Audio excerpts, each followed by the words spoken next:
नमस्कार, वैशालीच रेसिपीमध्ये आज आपण दही भात बनवतोय। तसा दही भात करायला खूप साधा सोपा आहे। फक्त हा करताना दह्याचं व भाताचं योग्य प्रमाण असलं आणि थोडासा हा थंड असला म्हणजे खायला अतिशय टेस्टी लागतो। तर एक वाटी मी इथे रोज भातासाठी वापरते तोच तांदूळ घेतला आहे। तुम्ही सुद्धा कुठलेही जे रोज वापरता ते घेऊ शकता। फक्त तांदूळ थोडासा बारीक असावा म्हणजे बासमती तांदळापेक्षा बारीक तांदळाचा दही भात खायला जास्त छान लागतो। तर हे तांदूळ आता मी 2 वेळेस पाण्याने स्वच्छ धुवून घेतलेत। 1 वाटी मी तांदूळ घेतले होते त्यासाठी 3 वाटी पाणी घालायचंय।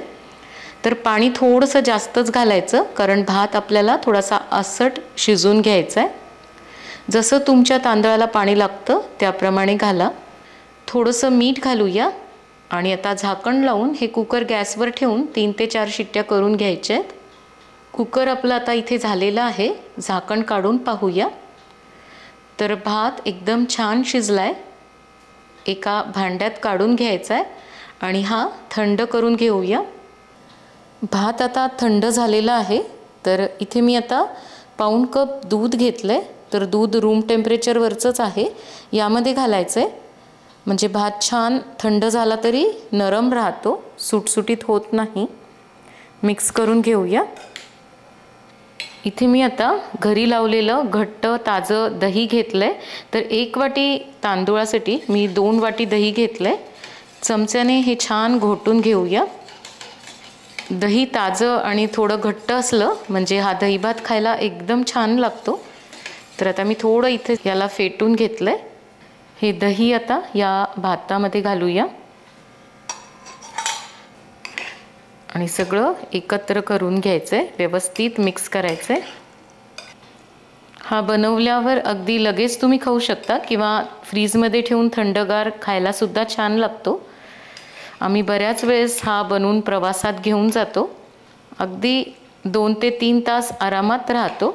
तर आता व्यवस्थित मी हे सगळं मिक्स करून घेतलंय।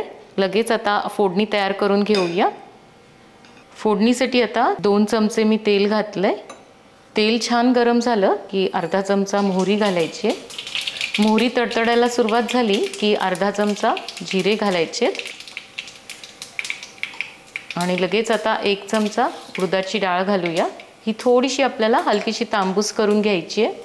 थोडीशी डाळ तांबूस झाली की 7 ते 8 कढीपत्त्याची पानं, 7 ते 8 काजू थोडेसे कट करून घेतले आहेत म्हणजे त्याचे 2 भाग करून घेतलेत। 2 चिमूट हिंग घालायचा आहे आणि 2-3 सांडगी मिरची आणि 2 लाल मिरच्या घेतल्या आहेत। हे थोडंसं सगळं आपण परतून घेऊया।